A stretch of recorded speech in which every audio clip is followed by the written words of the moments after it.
নমস্কার বন্ধুরা, আমার চ্যানেল অনুরাধুনীতে সকলকে স্বাগত জানাই।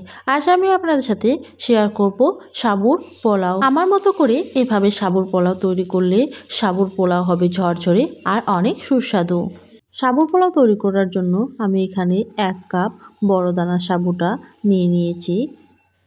সাবুটা আমি জল পাল্টে পাল্টে ভালোভাবে পরিষ্কার করে ধুয়ে নেব। বন্ধুরা, উপোসের দিনে এই রেসিপিটা একবার তৈরি করবেন, খুব ঝটপট হয়ে যায় আর খেতেও কিন্তু খুব ভালো। আমি এখানে জল পাল্টে ধুয়ে নিয়েছি। বন্ধুরা, জলের পরিমাপ সাবুর গায়ে গায়ে রেখে আমি 1 ঘন্টার মতো সাবুদানাটা ভিজিয়ে রাখবো। জলের পরিমাপটা একদম পারফেক্ট দিতে হবে, তা না হলে সাবুর পোলাওটা ঝরঝরে হবে না। 1 ঘন্টার মতো আমি ঢেকে রাখবো, ততক্ষণ সাবুটা সফট হয়ে যাক। এই রেসিপি তৈরি করার জন্য আমি কয়েক রকমের সবজি ছোট ছোট টুকরো করে কেটে নিয়েছি। আলু সবই আমি টুকরো টুকরো করে কেটে নিয়েছি।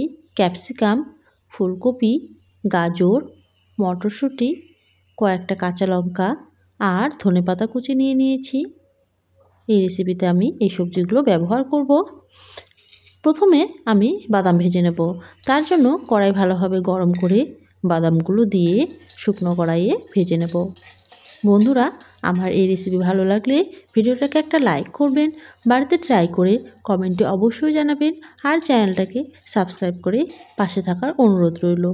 এবারে বাদামটা আমি ভাজা হয়ে গেলে তুলে নেব। ওই কড়াইয়েই দিয়ে দেব 2 চামচের মতো সাদা তেল। ফোড়নে দিয়ে দেব গোটা জিরে। পোলাওটা যাতে একটু ঝাল ঝাল হয় তার জন্য কুচনো কাঁচা লঙ্কা দিয়ে দেব। আপনারা আপনাদের ঝালের স্বাদ অনুযায়ী কাঁচা লঙ্কা দিয়ে দেবেন। এবারে সমস্ত সবজি আমি দিয়ে দেব। বন্ধুরা, আপনারা আপনাদের পছন্দ মতো সবজি এই রেসিপিতে ব্যবহার করতে পারেন।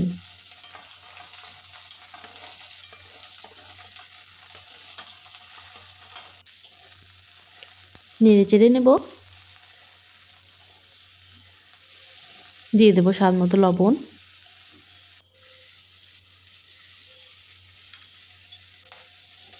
বেশ কিছুক্ষণ ভেজে নেব যাতে সবজিগুলো সফট হয়ে যায়, সেজন্য আমি কিছুক্ষণের জন্য ঢেকে রাখবো।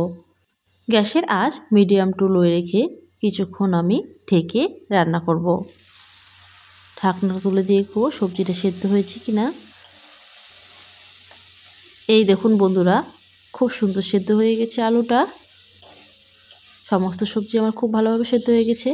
এবারে দিয়ে দেব কাজু আর কিছু কিশমিশ দিয়ে আবারও কিছুক্ষণ ভালোভাবে সবজির সঙ্গে ভেজে নেব। আর এইদিকে আমার সাবুদানা ভেজানো 1 ঘন্টা হয়ে গেছে। দেখুন বন্ধুরা, সাবুদানাটা কত সুন্দর ঝরঝরে হয়েছে। সাবুদানা একটা হাতে টিপে দেখাবো, দেখুন কতটা সফট হয়েছে। এই সাবুদানাটা আমি দিয়ে দেব। এবারে ভাজা বাদামটা খোসা ছাড়িয়ে দিয়ে দেব। দিয়ে দেব সামান্য পরিমাণ আর একটু লবণ। দিয়ে দেব চিনি, 1 চামচের মতো ঘি,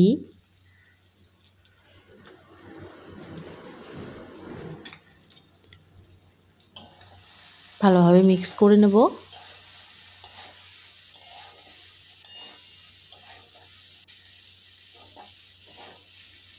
নেড়ে চেড়ে কিছুক্ষণ ভেজে নেব। ধনেপাতা কুচি ছড়িয়ে দেব। কিছুক্ষণ ভেজে নিলেই আমার সাবুর পোলাও একেবারে রেডি। দেখুন বন্ধুরা, নিচে কড়াই একটু লেগে যাচ্ছে। আমার সাবুর পোলাও একেবারে রেডি। এই সময় আমি তুলে নেব। গরম গরম উপোসের দিনে এই রেসিপি তৈরি করে অবশ্যই খাবেন। দেখুন কতটা ঝরঝরে হয়েছে আর খেতেও কিন্তু অনেক মজাদার হয়েছে। আজ তাহলে এই পর্যন্তই। আবারও ফিরে আসবো কোনো এক রেসিপি নিয়ে। ভালো থাকবেন, সুস্থ থাকবেন। ধন্যবাদ। আর আমার চ্যানেলটাকে সাবস্ক্রাইব করে পাশে থাকার অনুরোধ রইল।